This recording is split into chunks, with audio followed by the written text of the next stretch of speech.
एक दो साल पहले आए होंगे, अपन 1 साल पहले आए, याद भी नहीं। उसे भी और वैसे भी क्लब के बाद फिर मिल रहे हैं और मिलते ही रहेंगे। तो सारी हाई क्लब की बात है, क्योंकि जो ये वर्ल्ड हिस्ट्री है, इस इतिहास दुनिया का रिपीट होता है फिर से, एक फिर से होता है। भाई जैसे कल कोई बात हुई, वैसी बात दोबारा ऐसी दूसरी कोई बात हो गई, वो भी कहते हैं फिर से। एक कहते हैं नहीं, वही कि वो जो कल हुई थी फिर आज हुई। कल, आज और कल हम विजयी थे, या कल हम वो हुआ माया के वश है द्वापर में, आज हम विजय पा रहे हैं, कल फिर हम सत्य की देवता बन जाएगी, विजय पूरी हो जाएगी। सारा ड्रामा ही है कल, आज और कल का। तो हम भी आप आज से मिल रहे हैं मधुबन में, हमारे शांति वन में, ज्ञान सरोवर में। तो इस वक्त खूब सेवा की बहुत धमाधम है, खूब भाई बहन आ रहे हैं, बहुत आ रहे हैं। पहले बाबा मिलन था, आप में से भी कहीं आए होंगे। फिर एक बहुत बड़ी मीटिंग हुई जिसमें हजारों भाई बहन सारे इंडिया से भी बाहर से भी आए। मीटिंग हुई बड़ी अच्छी, सर्विस के प्लान बने। अब फिर योग शिविर हो रहा है। जैसे पहले योग शिविर होता था 5-5 हजार, किसी हाल में नहीं, वो उसमें क्या कहते हैं डायमंड हॉल में हो रहा है योग शिविर। तो देखो वहां भी बहुत सेवा की धूम मची हुई है। हम सोचते थे पहले कोरोना आया, बहुत लोग कम आएंगे, लेकिन वो वैसे आप डायमंड हॉल से निकलो, सड़कें इतनी भरी होती है कि आपको क्रॉस करना मुश्किल होता है, जैसे पहले हुआ था। हम जाते हैं ना, हम क्लास करके बाहर निकलते हैं, थोड़ा घूमते हैं, उसके डायमंड हॉल के 1-2 चक्कर लगाते हैं, इतनी भीड़ होती है कि पार करना। तो खूब वहाँ भी सेवा की बहुत सेवा हो रही है, बहुत भाई बहन आ रहे हैं। जैसे पहले था वो वैसे आ रहे हैं, योग शिविर हो रहे हैं, नए भाई आ रहे हैं, पुराने भी आ रहे हैं। जैसे भाग करके, क्योंकि कुछ समय पहले नहीं आए ना, वो दोबारा से आ रहे हैं, नए भी आ रहे हैं, पुराने भी आ रहे हैं। वहाँ तो ये है। और दूसरा फिर अभी बहर की सेवा भी चालू हो गई है, बहन भाई बहर भी जा रहे हैं हमारे मधुबन वाले, कभी कहा। तो कहने का मतलब है ये सेवा फिर से चालू हो गई है। यहाँ भी देख रहा हूँ पूरा जितना चाहिए क्लास पूरा बोल रहा है, सभी भाई बहन पूरे दिख रहे हैं, कोई सब सलामत है, वो है सभी सलामत है। देखो उसके कोई एडिशन है, मैंने इसलिए कोई एडिशन है जिनको भी जानता है, बड़ी खुशी की बात है। और बढ़ना ही चाहिए आगे, क्योंकि हमारा हाल ही इतना है, इससे आगे कहाँ बढ़े, ऊपर बढ़ सकते हैं। इतना जितना हाल है उतना तो फोन लिया। कहने का मतलब ये, हमारे देखो भाई साहब भी आ गए, मैं इनको ढूंढ रहा था, ये भी पहुंच गए। तो बाबा ने आज क्या कहा है, इस कलयुगी दुनिया का जो सुख है कैसा है,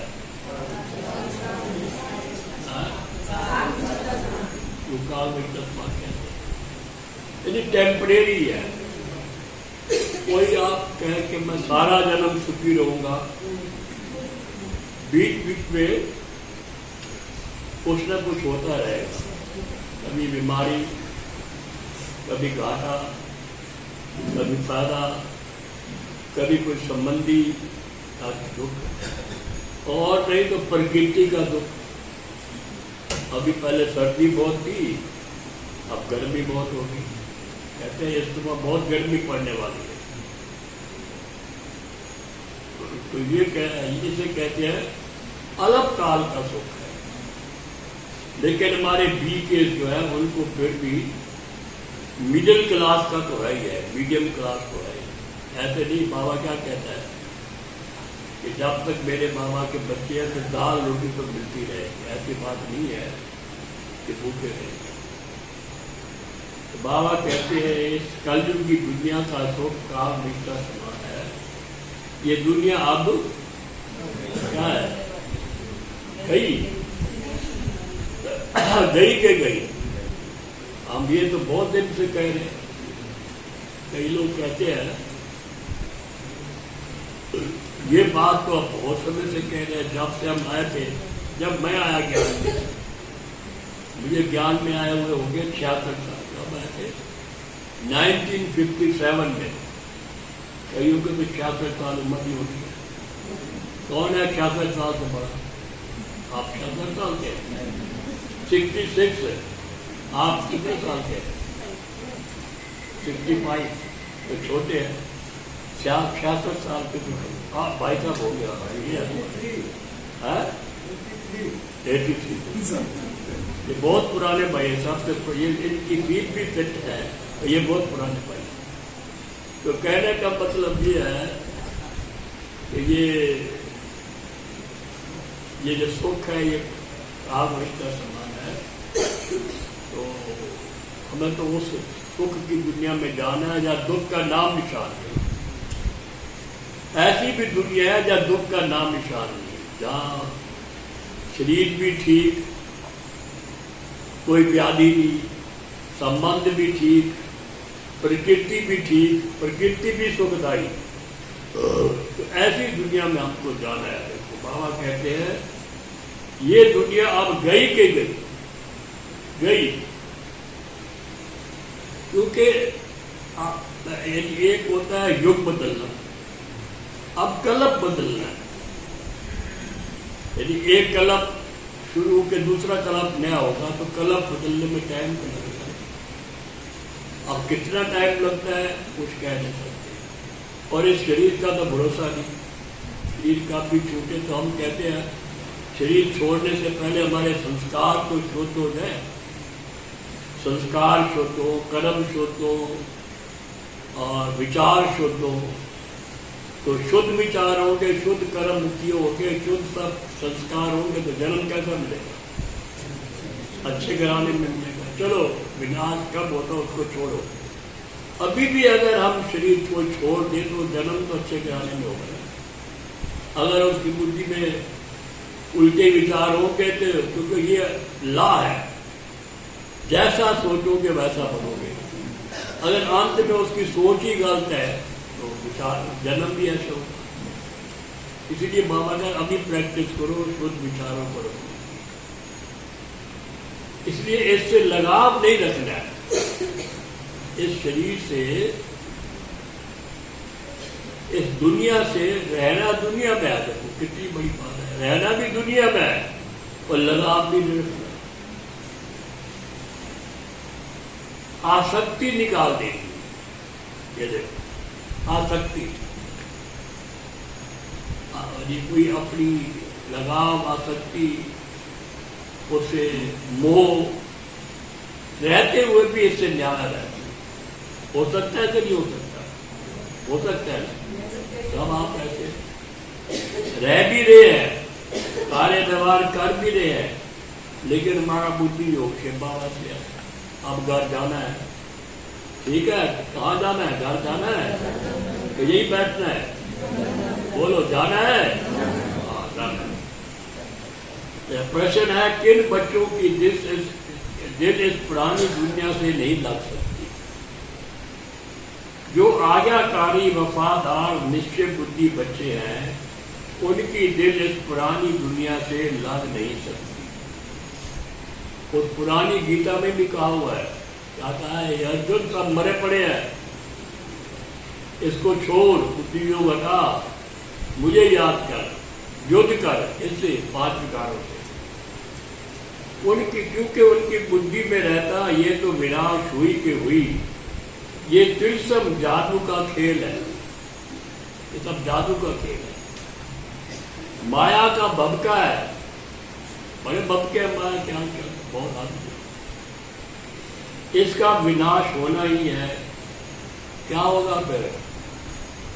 डैम फटेंगे। अभी अर्थक्वेक हो जाए तो डैम तो फट जाते हैं, और होते रहते हैं, हाथ कोई ना कहीं कहने के होता ही रहता है। अभी जरूर कहा हुआ था, तो हुआ था कहीं इटली में, कहा था टर्की में हुआ था शायद, जबरदस्त बात हुआ, लेकिन फिर भूल गया वो।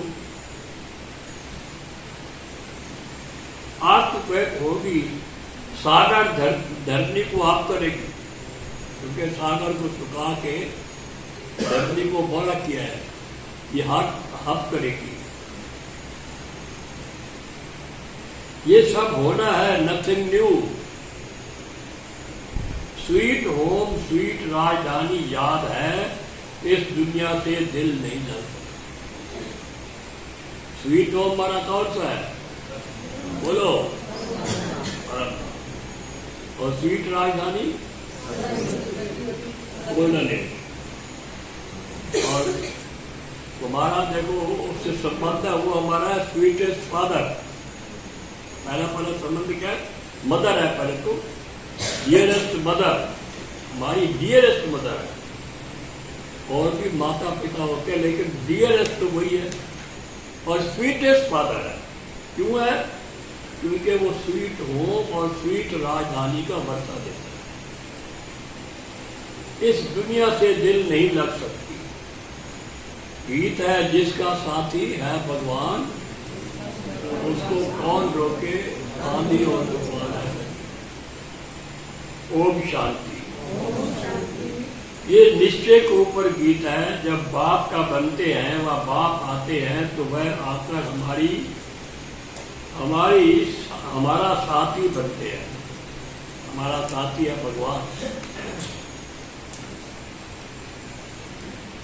बच्चे जानते हैं, बाप जब आते हैं तभी विनाश के तूफान होते हैं। बाप आते हैं पुरानी दुनिया को खलास कर नई दुनिया स्थापन करते। पर ये तो है, ये दुनिया कब तक चलेगी? आप विचार करो। इस वक्त दुनिया की आबादी 750 करोड़ है। अगर 50 साल और चली और डबल हो जाएगी, कहाँ रहेंगे? अभी आप कृष्णनगर को देखो, हम जब आए थे, मैं 1957 में नहीं, 60 में आए थे यहाँ। कितने मकान थे? मैं कहता हूँ सब छोटे छोटे मकान थे, इसलिए मंजिल मकान थे ही नहीं। बहुत एक मंजिल के मकान थे, थोड़े मकान थे। हमारी गली में बहुत थोड़े मकान थे। आज देखो सामने बड़े बड़े कितनी मंजिल ऊंचा करते हैं, क्योंकि रहने की जगह नहीं है। जमीन पर जगह नहीं तो आकाश में रहते थे, है ना बात? तो ये क्या है? पुरानी दुनिया खलास कर नई दुनिया स्थापन करने। अर्थक्वेक होगी, समुद्र नीचे से धरती को खा जाएगा, बरसात ऊपर से धरती को खा जाएगी। ये सब होना ही है। गीत तो उन्होंने सुना, उन्होंने ऐसे ही बैठ बनाए हैं। तुम ब्राह्मण कुलभूषण बच्चे जानते हो, वो बरोबर पुरानी दुनिया का विनाश होना है। बाप आए ही हैं नई दुनिया की स्थापना करने। ब्राह्मणों को सारे विश्व का मालिक बनाते हैं। पुरानी दुनिया का विनाश है, फिर सारे विश्व की राजाई बच्चों को वर्षे में देते हैं। तुम जानते हो, बाप से नए विश्व के मालिक बनने का वर्षा मिलता है। ये पुरानी विश्व को कोई काम की नहीं है। ये पुरानी विश्व तो कोई काम की नहीं है। मनुष्य समझते हैं अब तो स्वर्ग बनता जा रहा है, देश समझते हैं स्वर्ग बनता जा रहा है और इतने साधन निकल आए हैं। पहले तो कम साधन थे, आप तो एरोप्लेन में जाओ अभी पहुंच जाओ, साधन बहुत बनते जा रहे हैं। तो हर एक बात उस प्रकार से साइंटिफिक तरीके से बनती जा रही है, परंतु ये सब माया का भक्का है।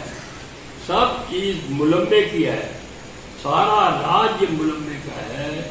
रुंज के पानी, रुंज का पानी समझते हैं, उन्हें कहते हैं मृग तृष्णा समान। देखो होता है ना, मृग माने हिरन, वो देखता है और रेगिस्तान में वो समझता है सामने पानी है, चमकती है रेत, वो भागता है उसकी तरफ, देखिए वह पानी होता नहीं, फिर आगे जाता है, पानी होता नहीं जैसे। तो मृग तृष्णा उसे कहते हैं,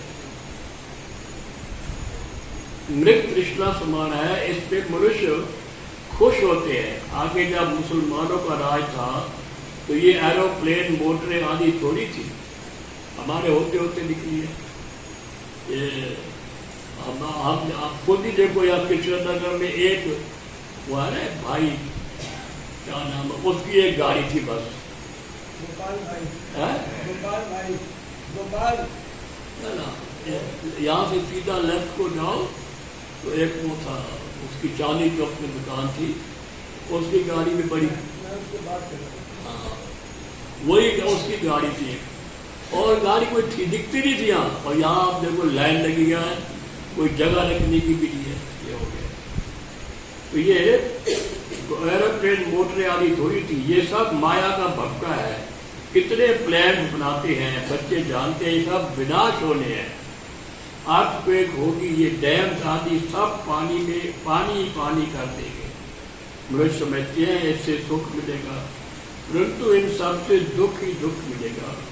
ये एरोप्लेन भी दुखदायी बन पड़ेंगे, बॉम्ब गिराएंगे तो बच्चे ये सब बातें भूल जाते हैं, इसलिए पुरानी दुनिया में दिल लग जाती है।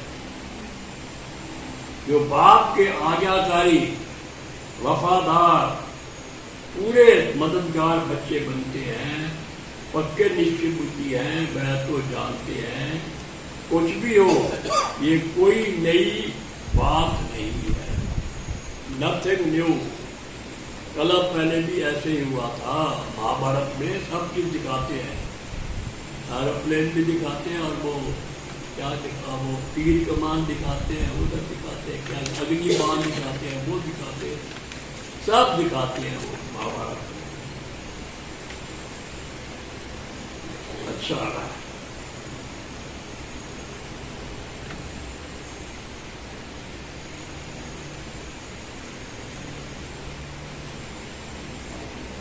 स्वर्ग, और तुम बच्चे सिर्फ जानते हो ये तिलसम का खेल है, जैसे कि पुराने सोने को रंग रूप लगा करके चमकदार बना देते हैं, वैसे इस पुरानी दुनिया को भी रंग रूप देकर चमकदार बनाने के लिए सब तरफ प्लान बनाते रहते हैं। उनको ये पता ही नहीं है कि विनाश होना है।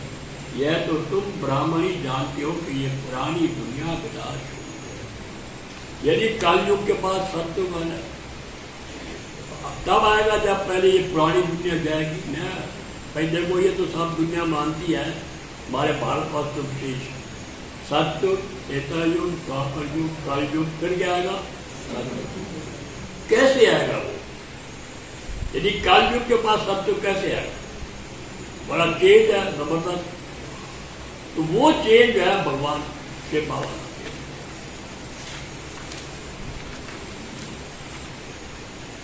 मनुष्य तो कह देते हैं कि ये पुरानी दुनिया विनाश होगी, फिर नई दुनिया भगवान आकर स्थापन करेंगे। पहले ब्रह्मा को रचेंगे, फिर उनसे मनुष्य सृष्टि पैदा होगी। तो पता नहीं कब होगा। ये सिर्फ तुम बच्चों को बाप भाई समझाते हैं, भगवान की ही श्रीमत है। अब श्रीमत जब कहा जाता है तो जरूर समझना चाहिए कि ये ऊंच के ऊंच भगवान की मत है, श्रीमद ब्रह्मा की और विष्णु की नहीं कहते हैं। वैसे आमतौर पर कोई झगड़ा हो, कहते चलो ब्रह्मा के पास चलते हैं। हमारे शास्त्रों वेदों में ऐसे, कथाओं में ऐसे है कि कोई बात भी हो चलो ब्रह्मा से फैसला कराते हैं, ऐसे कहते हैं। जो ब्रह्मा में शिव आया ना,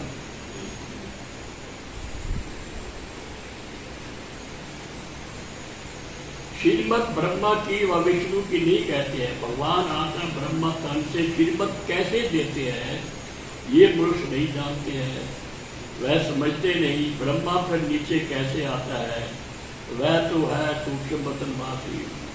इन सब बातों को ना जानने के कारण श्री कृष्ण का नाम दे दिया है। ऐसे भी नहीं हो सकता कि श्री कृष्ण का कोई साधारण रूप है जिसमें परमात्मा प्रवेश करते हैं। ये बातें कोई नहीं जानते। आप कहते हैं हमारे भी बहुत गुरु प्रिय वो थे। कौन कहता है? ब्रह्मा बाबा कहता है मैंने भी बहुत गुरु प्रिय थे, परंतु कुछ पता नहीं था, भूले हुए थे कि श्रीमत किसकी है। श्रेष्ठ श्रेष्ठ तो है निराकार बिंदु, उनकी श्रीमत है। शिवाय नमः कहते हैं ना, ये ब्रह्मा देवता नमः, विष्णु देवता नमः, शंकर देवता नमः, फिर कहते हैं ओम नमो शिवाय। शिवाय कहते हैं। उनकी महिमा अपरंपार है, अपरंपार। इन बातों को तुम बच्चे ही जानते हो। ये सब बातें किसकी बुद्धि में, किसको बुद्धि में बिठाने में कितनी मेहनत लगती। अब भक्तों को भगवान की मत चाहिए। सुना जी, सुन रहे सब आंख खोल के। अब भक्तों को भगवान की मत चाहिए। ये तो ड्रामा में नूड है। गीता के भगवान ने आकर भक्तों को मत दी है, तो भक्तों का उद्धार कैसे हो? भगत फिर कह देते हैं भगवान, क्या कहते हैं भगत, जैसे आपने पढ़ी है, भगत कह देते हैं भगवान सर्वव्यापी है, भगत ही भगवान है। तो बताओ गुरु का क्या हाल होगा? मत कहाँ से मिलेगी, कैसे होगा? अब बाप बैठ समझाते हैं कि भगवान क्या है, एक है। वह आते ही है भक्तों की रक्षा करने। इस समय मनुष्य सब रावण की इसमें बैठे हैं, शोक वाटिका में बैठे हैं। कोई भी मनुष्य साधु संत आदि रक्षा नहीं कर सकते हैं।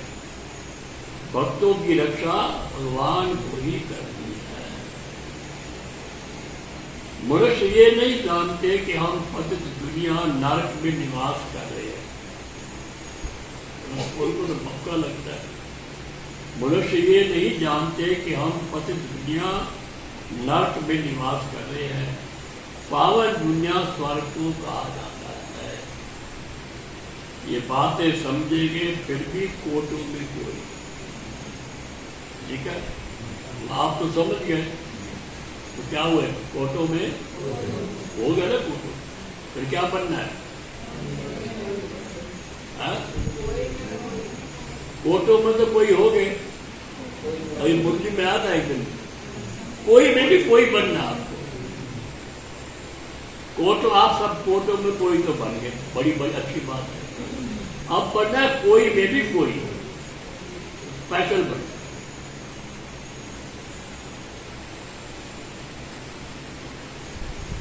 ये बातें समझेंगे फिर भी कोटों में कोई। कलप करने वाले सीखी नदी बच्चे ही आएंगे।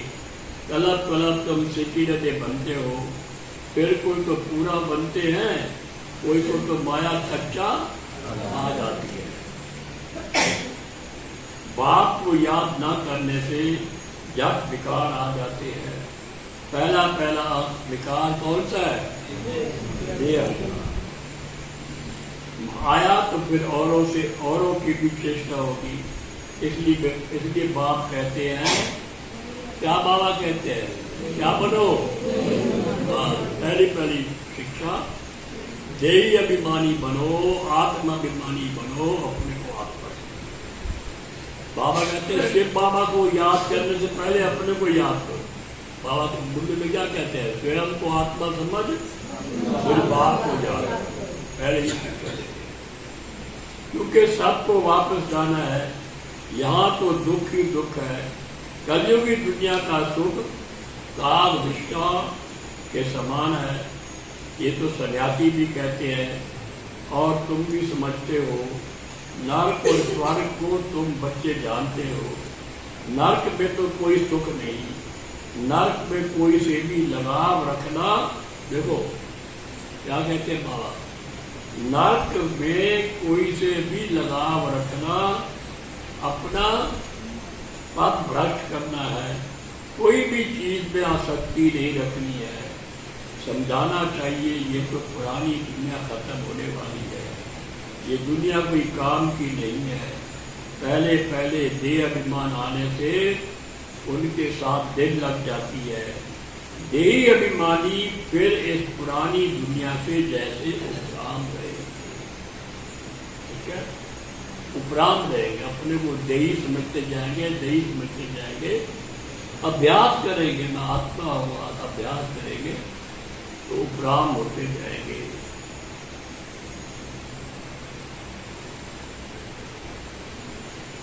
अच्छा,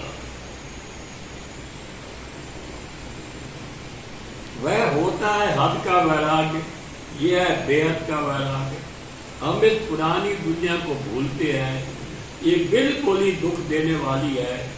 इनसे बाकी थोड़ा सा काम लेना, काम तो लेना। इस दुनिया में रहना है तो काम तो करना पड़ेगा। अपने शरीर निर्वाह भी उनको समझाने के लिए ये गई के गई, बाकी 2 घड़ी के हम मेहमान हैं। तो ब्राह्मण ही कहती है कि हम पुरानी दुनिया में 2 घड़ी के मेहमान हैं। हम अपने स्वीट होम परमधाम, स्वीट राजधानी में आकर सुख भोगेंगे। अब हमको जाना है। ये पुरानी दुनिया क्या बननी है? कब्रिस्तान होनी है, कब्रिस्तान।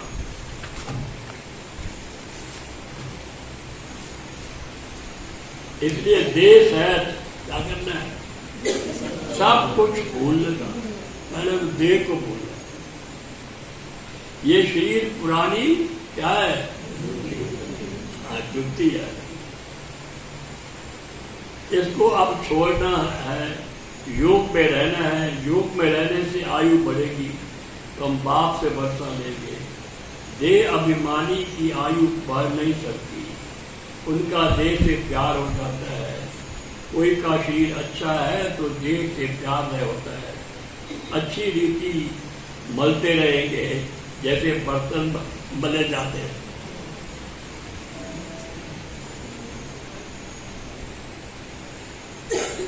जितना तुम योग में रहेंगे उतना आत्मा प्योर होती जाएगी। फिर लायक बनेंगे नया बर्तन लेने के लिए।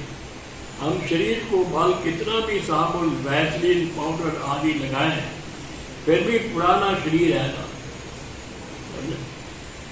पुराने मकान को कितना भी मरम्मत करो तो भी जैसे खंडर है, तो ये शरीर भी ऐसे ही है। अपने से ऐसी ऐसी बातें करेंगे तब बाप और वर्षे से दिल लगेगी। और कोई चीज से दिल नहीं लगा। बाप और वर्षे से दिल लगानी है, और कोई चीज से दिल नहीं लगानी। मैं आत्मा हूँ, बाप के पास जाने वाली हूँ।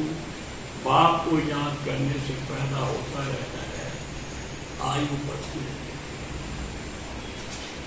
आत्मा समझती है मैं योग बल से प्योर होती जाती हूँ। ये मेरा शरीर कोई काम का नहीं। बहुत सन्यासी पुरुष रहते हैं, परंतु शरीर तो फिर भी पतित है। ये तो पुराना है, पतित है। यहाँ कोई का भी शरीर शुद्ध नहीं हो सकता। वहाँ शरीर विष से नहीं बनता। ये बातें तुम बच्चे ही जानते हो। अगर स्वर्ग में भी विकारों से ही पैदाश होती फिर उनको निर्विकारी क्यों कहते? कहते 16 तरह संपूर्ण निर्विकारी। वहां तो आत्मा और शरीर दोनों ही पवित्र होते, आत्मा भी पवित्र और शरीर भी पवित्र। तुम जानते हो इसमें 5 तत्व भी क्या है? आयरन भी है, तमो प्रधान।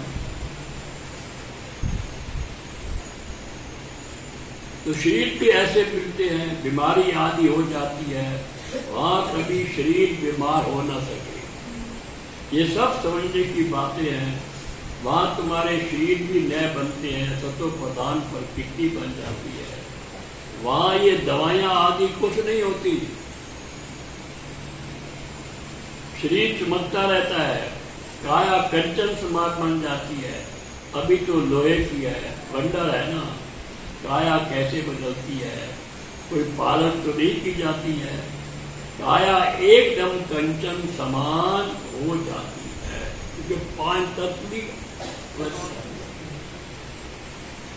उसको गोल्डन एज कहा जाता है।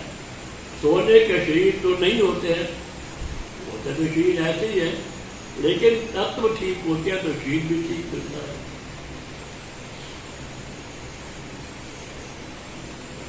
सोने के शरीर तो नहीं होते हैं। लक्ष्मी नारायण को पारसनाथनी कहती है। उनके शरीर देखो कितने तत्व प्रधान है, उनकी कितनी महिमा है। अभी तो ये 5 तत्व भी तमो प्रधान विश्व से शरीर पैदा होते हैं, विश्व से। वहां है योग बल की बात। स्वर्ग में जरूर 22 बच्चे होंगे। काम महाशत्रु वहां होता नहीं। बाप कहते हैं ये काम तुमको आदि मध्य अंत दुख देने वाला है। उनको कहा ही जाता है संपूर्ण निर्विकारी दुनिया, और इसको संपूर्ण विकारी दुनिया कहा जाता है। सुन रहे सब? आंख खोल के सुन रहे ना? हर के अंदर ये 5 भूत है। 5 भूतों पर विजय तब पाते जब सर्वशक्तिमान बाप से योग लगाते। जिस योग बल से तुम विश्व के मालिक बन जाते हो, तो तुम हो क्या? तुम क्या हो? इनकॉग्निटो। देखो महादेव कह रहे शिव शक्ति सेना, बात वही है। सेना हो, वॉरियर हो। सेना शिव बाबा से योग लगाकर शक्ति दे रही है। वह सर्वशक्तिवान बाप है, ईश्वर की राजधानी स्थापन करने वाला गॉड फादर। वह आते ही है तुमको स्वर्ग का मालिक बनाने के लिए। अभी तुम स्वर्ग के लायक नहीं हो, अभी तो संगम के लायक है। मैं कलप बाबा कहते हैं, मैं कलप आकर तुम बच्चों को स्वर्ग के राजधानी में राज करने के लायक बनाता हूँ। अभी तुम हो नरक के लायक।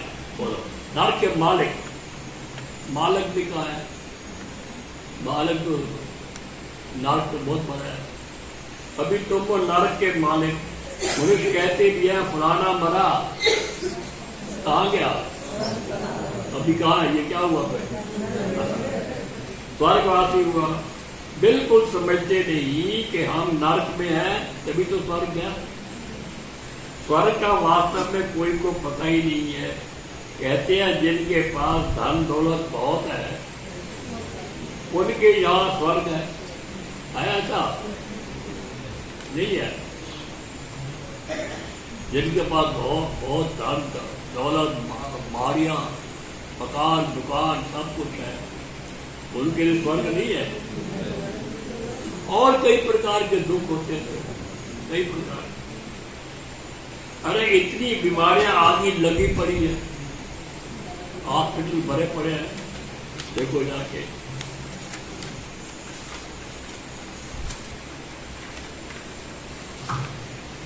इसको स्वर्ग कैसे कहेंगे? स्वर्ग तो सत्य को कहा जाता है। कई कहते हैं स्वर्ग तो नर्क यही अभी है। हाँ, टाइम का है तो यही, लेकिन टाइमिंग का अंतर है। यदि आधा कलप नर्क, आधा कलप स्वर्ग। अभी नर्क है, रात और दिन का है तो रात दिन इसी धरती पर ना। स्वर्ग तो सत्य को कहा जाता है। कलयुग में थोड़ी स्वर्ग है।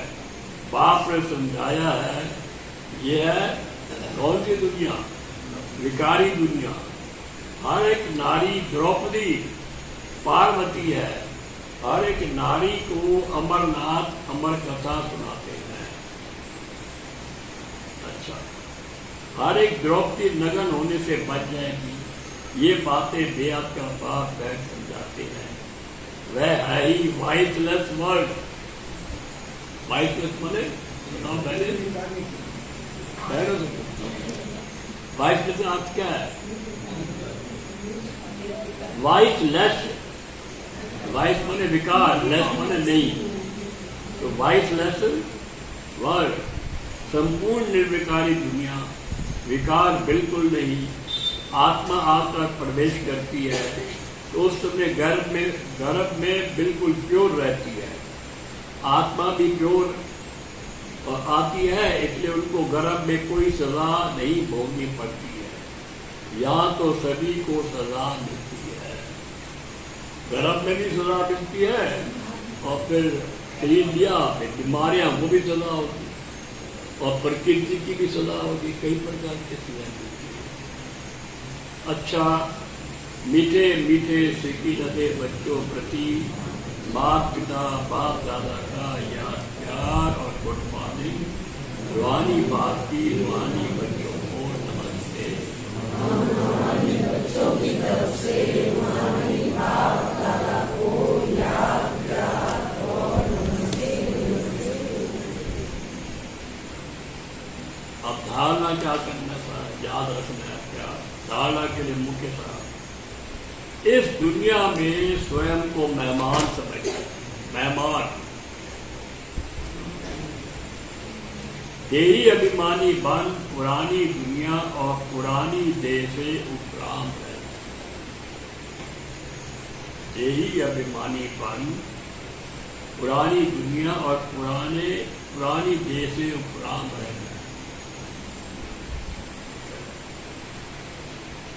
दूसरा है योग से आत्मा और शरीर दोनों को पावन बनाना। पुराने शरीर तरफ आकर्षित नहीं होना है, इससे लगाव नहीं रखना।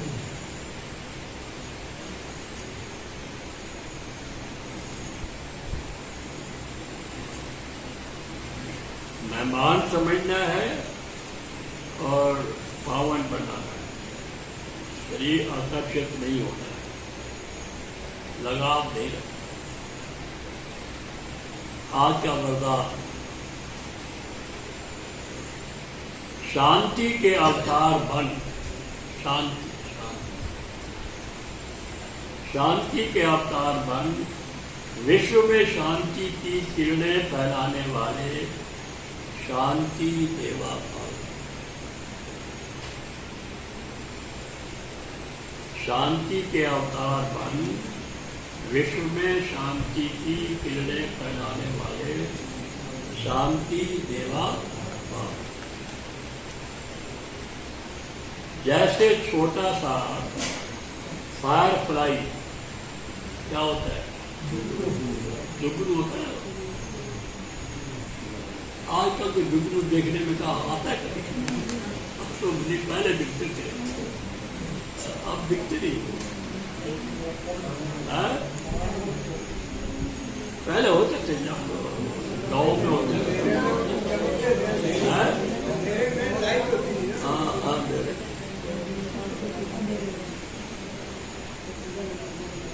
जैसे छोटा सा फायर फ्लाई जुगनू दूर से ही अपनी रोशनी का अनुभव कराता है, तो चमकता है। ऐसे विश्व की आत्माओं व संबंध संपर्क में आने वाली आत्माओं को महसूस हो कि शांति की किरणें इन विशेष आत्मा द्वारा मिल रही है।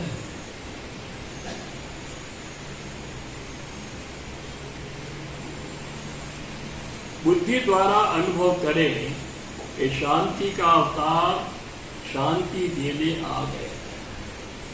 हमारा ऐसा व्यवहार भी ऐसा होते लगे भाई ये शांत वाला, खुद पहले शांत तो शांति की किरणें मिली।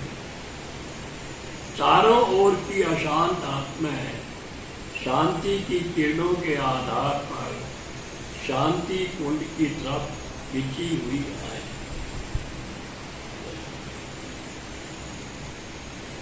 इस शांति की शक्ति का अभी प्रयोग करो। कैसे प्रयोग होगा? पहले तो अपने को शांत रखें, फिर अभ्यास करें मैं आत्मा शांत स्वरूप हूँ, इसका अभ्यास करें। क्योंकि ये तो है, जैसा हम सोचेंगे वैसा बनेंगे, वैसा ही लग जाएगा। तो क्या करें? इस शांति की शक्ति का अभी प्रयोग करो कि मैं ये प्रयोग करूं। शांति स्लोगन है, जिनका स्वयं पर व्यक्तिगत अटेंशन है वे अंतर्मुखी बनकर फिर बाया मुक्ता में आते हैं। पहले अंतर्मुखी बनते हैं फिर कोई बात करते हैं। अंतर्मुखी बनकर फिर बाया मुक्ता में आते हैं, जिनका अपने स्वयं पर व्यक्तिगत अटेंशन चाहिए। अच्छा, ओम शांति। ओम शत स्वागतम शुभ स्वागतम शत स्वागतम सत्यम शिवम मति संतरम सत्यम शिवम मति संतरम निर्मल हृदयकारी चिरे अभिवादनम अभिवादनम अभिनंदनम शुभ स्वागतम शत स्वागतम शुभ स्वागतम शत स्वागतम।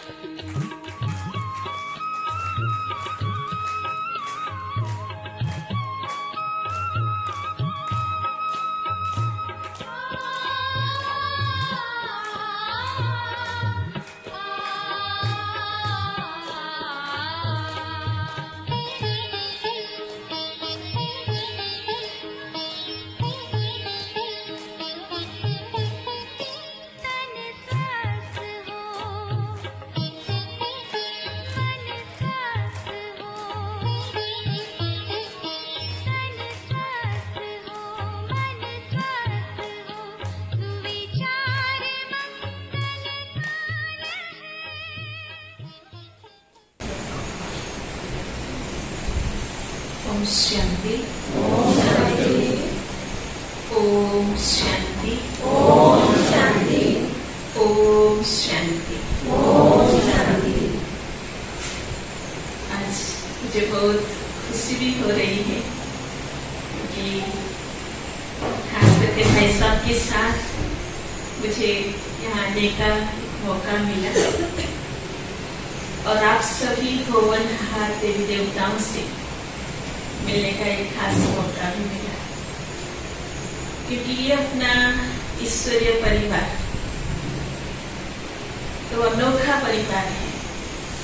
तो हर एक से मिलके कभी ऐसा फील नहीं होता है कि हम पहली बार मिल रहे हैं। तो आज भी बाबा ने होलियों में खास करके ये भी अंडरलाइन करवाया कि फिर से हम मिल रहे हैं, पहली बार नहीं, नथिंग न्यू। तो आज की दिनचर्या के लिए कुछ पॉइंट्स जैसे आज बाबा ने बताया, ज्यादा कुछ याद रखने की जरूरत नहीं है। जैसे बाबा ने कहा फिर से, उसके ऊपर हम सोचेंगे फिर से हम क्या कर रहे हैं, फिर से, तो इसके ऊपर ऑटोमेटिकली टचिंग होगा हम नोट करते जाएंगे, बुद्धि में रहेगा, तो हमारा क्या होगा, हम व्यर्थ से मुक्त हो जाएंगे और ऑटोमेटिकली बाबा भी याद आएगा। तो आज के लिए ये पॉइंट फिर से सिंपल बात, एक ही शब्द है, उसको हम याद रखेंगे।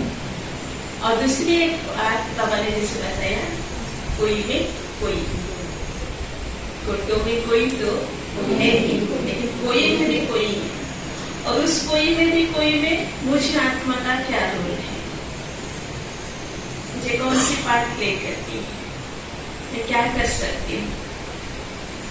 तो हमारा 4 सब्जेक्ट है, ज्ञान, योग, धारणा, सेवा। वो रोज तो हम रेगुलर मुरली सुनते हैं। ज्ञान हम रोज बाबा हमें भरपूर करते हैं, 4 पेज का मुरली बाबा हमें देते हैं। दुनिया में लोग ढूंढ रहे हैं कि अच्छी चीज क्या है, पॉजिटिव सोच क्या है, सकारात्मक चिंतन क्या है, उनको मिलता ही नहीं है क्या सोचना है। लेकिन बाबा हमें डेली भरपूर करते हैं, तो उसके लिए हमें कभी अलबेला नहीं होनी चाहिए। कम से कम रोज हम मुरली सुनते हैं तो अपनी बुद्धि में कुछ पॉइंट्स नोट करते हैं, ज्यादा नहीं, 4-5 बातें, शब्द क्यों न हो, अपने हिसाब से नोट करें, तो हमारा विचार सागर मंथन चलता रहेगा और ऑटोमेटिकली बाबा से कनेक्शन रहेगा, योग भी हो जाएगा और इसी आधार पर धारणा भी प्रैक्टिकल में आएगी। और धारणा जब हमारा अच्छा रहेगा तो उसी आधार पर हमारा सेवा भी क्या हो, सक्सेस हो। तो हमें छोटी छोटी बातें, बाबा ने हमें 7 रोज का 7 डेज का कोर्स किया, वो सफिशिएंट है, लेकिन उसके बाद हमें क्या करना है, जैसे आज बाबा ने कहा ना, उपराम रहना है। हम कैसे उपराम रहेंगे, किन किन चीजों से उपराम रहेंगे, उसके ऊपर हमें सोचने की आवश्यकता है। बाबा बहुत सुनाते हैं, ज्ञान सुनाने की ज्यादा आवश्यकता भी नहीं है। खास करके आज हम भाई साहब से मुरली भी सुने, अच्छा लगा ड्रामा प्लान हिसाब से, क्योंकि आज हमें प्रेसिडेंट हाउस जाना है मैडम से मिलने के लिए। भाई साहब खास इसके लिए आए हैं, मैडम से मिलने के लिए, और हम सभी कुछ सेवा के हिसाब से मिलने का प्लानिंग है। तो मैं जैसे बहन जी ने बताया कि मैं इंजीनियर उड़ीसा में थी, उड़ीसा में कमलेश दीदी कटन सब जो है आप सभी जानते होंगे कमलेश दीदी को, बाप दादा की पालना दीदी, बड़ी दीदी, उनके पास मुझे रहने का मौका मिला और 18 ईयर उसके बाद फिर मैं मधुबन में आना हुआ। और खास करके विजय भाई जो एजुकेशन के चेयरपर्सन है, उनका रिक्वेस्ट था कि वहाँ पे आके सेवाएं, जैसे कि हाई एजुकेशन का प्रोसेस चल रहा है, सारी यूनिवर्सिटीज का मूवमेंट हो रहा है, उसके लिए हम कई यूनिवर्सिटीज के साथ कॉन्टैक्ट करके पहले से भी हुए, अभी भी हो रहा है। आप सभी जो उसमें तो देखते होंगे कि मेरी एजुकेशन का कोर्स चल रहा है। और आगे चल करके कहने का भाव है कि बाबा कहते हैं हर एक को प्रत्यक्षता होनी चाहिए, बाबा की प्रत्यक्ष होनी है। तो कैसे हम प्रत्यक्ष करें, हर एक के बहुत सारे वीक से बहुत कुछ सेवाएं चलती है, बहुत कुछ प्लानिंग्स होती है। सारे जितने भी विश्व के वर्ल्ड के जितने भी सारे लोग हैं उनके पास कैसे बाबा की टचिंग हो, बाबा का मैसेज पहुँचे, ज्ञान पहुँचे, और ऐसे माइक बच्चा तैयार हो जो उसी आधार पर सब प्रत्यक्षता का नगरा बचेगा और सब उसको मानेंगे कि हाँ यही है, यही है, यही है। तो ये भी एक अच्छा मौका मिला है, जैसे प्रेसिडेंट द्रौपदी मुर्मू जी है, उनके पास बाबा की बच्ची है, और जहाँ भी जाते हैं ऑटोमेटिकली वो एक अच्छा सेवा भी होती है। तो हमारा ये भी संकल्प रहता है, उनके साथ हमारा बहुत दिनों से कॉन्टैक्ट है, जब योगा करते कम से कम 26 जगह उनका प्रोग्राम बनाने का वो था ऑल ओवर इंडिया में। अभी भी ये सोच संकल्प चलता है कि कैसे बड़े बड़े सेंटर्स जहाँ अच्छी सेवा हो सके उनको वहाँ तक पहुँचाए। तो इसी सेवा के नाते कुछ प्लानिंग्स हैं, उनको देने के लिए आए हैं। और ऐसे ही आप सबसे मिलने का मौका मिला। मैं अपने आप को सौभाग्यशाली समझती हूँ। हमारी अनु दीदी जी हैं, उनको तो पहले ऐसे जानती हूँ, लेकिन पहली बार यहाँ आना हुआ, अच्छी तरह से मिलने का मौका मिला। तो फिर से हम आते रहेंगे।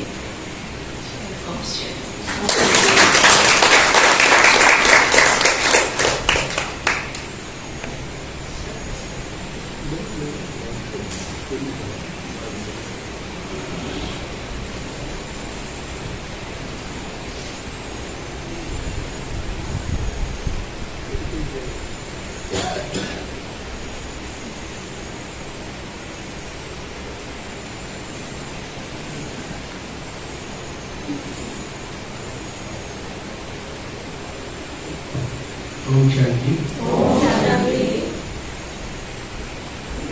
आप सबसे मिलकर बहुत खुशी हुई। बहुत सारे नए चेहरे हैं, कुछ पुराने हैं। और दिनों के बाद हमें तो अपना घर लगता है, ये अपना घर है। बाकी सारी बातें आप सबने सुनी, मुझे सुनी, बाबा के अच्छी बातें सुनी। मेरा तो बचपन से जीवन ऐसा सरल रहा है, मुझे कभी स्ट्रगल करना ही नहीं पड़ा। घर में थे, परिवार के साथ, छोटेपन से ज्ञान में। यहाँ आए मधुबन में तो राधा जी की कंपनी मिली। इनको हम देखते हैं जब भी, तो मन में अपने आप ही बहुत सारी प्रेरणाएं मिलती है, सीखने को मिलता है। एक तो कुछ शिक्षाएं होती है जो हमें किताबों से मिलती है, कुछ शिक्षाएं मिलती है जो हमें समय और परिस्थिति से मिलती है, कुछ शिक्षाएं हमें किसी के व्यक्तित्व से मिलती है। तो इस आत्मा का एक सौभाग्य रहा है रामा में कि जगदीश भाई जी और राधा जी के साथ और भी सभी दादियों का हमें पालना मिली। तो वो उनको देखते हैं, उनकी जीवनी देखते हैं तो अपने आप एक क्या कहते हैं एनर्जी फ्लो होने लग जाता है। हम तो देखते हैं भाई साहब को, जब वो 86 की एज में एक दिन भी ऐसा नहीं जब भाई साहब प्रेस मिस करें जाना। 8 किलोमीटर है, हम लोग कई बार लापरवाही करते, भाई साहब आज कुछ काम नहीं, छोड़ो ना, क्या करना है, नहीं बोले एक चक्कर तो लगाना है, जिम्मेवारी। फिर दूसरी बात है एक्यूरेसी, हर चीज में एक्यूरेट, पंक्चुअलिटी। सुबह उठना है, एक बार मुरली जरूर, मुरली सुनने जाते हैं उससे पहले एक बार मुरली। मतलब आप देखिए कि मैं इसीलिए कह रहा हूँ कि मैं बहुत आलसी हूँ, मैं आलस करता हूँ, पर जब मैं देखता हूँ कि ज्ञान में इतनी परिपक्वता होने के बाद ब्रह्मा क्यों ब्रह्मा बने। ब्रह्मा को तो ये मालूम था कि मैं श्री कृष्ण बनूं, है ना। अगर आप सबको अपना पाठ पता चल जाए कि आप श्री कृष्ण बनने वाले तो क्या करोगे, क्या करेंगे? आराम से सो जाएंगे। जब आपका पद डिक्लेयर हो जाए फिर पुरुषार्थ करेंगे। लेकिन ब्रह्मा को मालूम था, बाबा जानते थे कि, लेकिन फिर भी न ज्ञान न योग कुछ नहीं। ऐसे हम भाई साहब को देखते हैं, मुरली क्लास में जाने से पहले एक बार मुरली मोबाइल पे सुने या पढ़ते हैं। तो एक बार मैं ऐसे गया मिलने तो भाई साहब मुरली पढ़ रहे थे सुबह ना। मैंने कहा आप तो क्लास में जा ही रहे वहाँ मुरली सुने, बोले रिवाइज होती, जितनी बार पढ़ो मुरली उतनी बार नहीं लगती। तो ये भी ज्ञान के प्रति बाबा के श्रीमती। और सबसे बड़ी बात है कि जो भी बाबा के बच्चे मिले, जो भी इनके आते उसको कहते यज्ञ में सफर करना, यज्ञ के प्रति वफादारी, बाबा के प्रति। तो ये सारे बहुत सारे गुण हैं जो हम इनसे सीखते हैं और सीखते रहेंगे। हम तो अभी पहले बाल सफेद हो गए, लेकिन अभी बच्चे हैं, सीख ही रहे। तो 21-22 साल के थे जब हम इनके भाई साहब के पास आए थे सेवा में। 30-31 साल हो गए। अभी भी सीख रहे हैं और अच्छा लगता है। कभी कभी ड्रामा में सोचते हैं इस आत्मा का क्या पार्ट है, ज्ञान में चले बड़ी सहजता से, मधुबन आए बड़ी सहजता से, समर्पित हुए बड़ी सहजता से, कहीं कोई स्ट्रगल करना नहीं पड़ा, जीवन एकदम सरल प्लेन था। तो कहने का भाव ये है कि चलते रहना है बाबा के श्रीमत पर, बाबा के ज्ञान और नियमों पर। थोड़ा बुआ कहते हैं हमें उन राहों पर चलना है, गिरना और ज्यादा गिरना नहीं है, पर संभलना है और चलते रहना है। कुछ थोड़ी बहुत ऊपर नीचे होती है, लेकिन बाबा का हाथ और साथ अंत तक नहीं चलता। क्योंकि ये परिवार और ये ईश्वरीय ज्ञान फिर कब मिलेगा, कहाँ से जाएगा। देखो कितना अच्छा परिवार है। आज दुनिया में लौकिक में परिवार वाले आते तो मुंह कैसा हो जाता है, कैसा होता है। आपके घर में गेस्ट आ जाए तो क्या होता है, खुशी होती है, ऐसे होता है कि ऐसे होता है चेहरा। हम तो देखे लोग परेशान हो जाते हैं ना। वो हमारे एक शायर ने कहा है कि एक वक्त था जब सोचा करते थे मेहमान कोई आए तो खाना खाओ। हम लोग बचपन में ऐसे करते थे। बचपन में जब घर में मेहमान आते थे ना तो हमारी माता जी और चाची कहती थी आप लोग खाना खा लो। तो कहते नहीं भूख नहीं थी, उनको मालूम है मेहमान आएंगे, बहुत सारे पकवान बनेंगे, तो जान के भूख हो तो भी बोलते थे नहीं अभी भूख नहीं है। वो कहते नहीं आप लोग पहले खा लो, हम कहते नहीं अभी भूख नहीं। तो शायर कहता है कि एक वक्त था जब सोचा करते थे मेहमान कोई आए तो खाना खाऊं, और आज का ये दौर है सोचते हैं कि कब जाए तो खाना खाओ।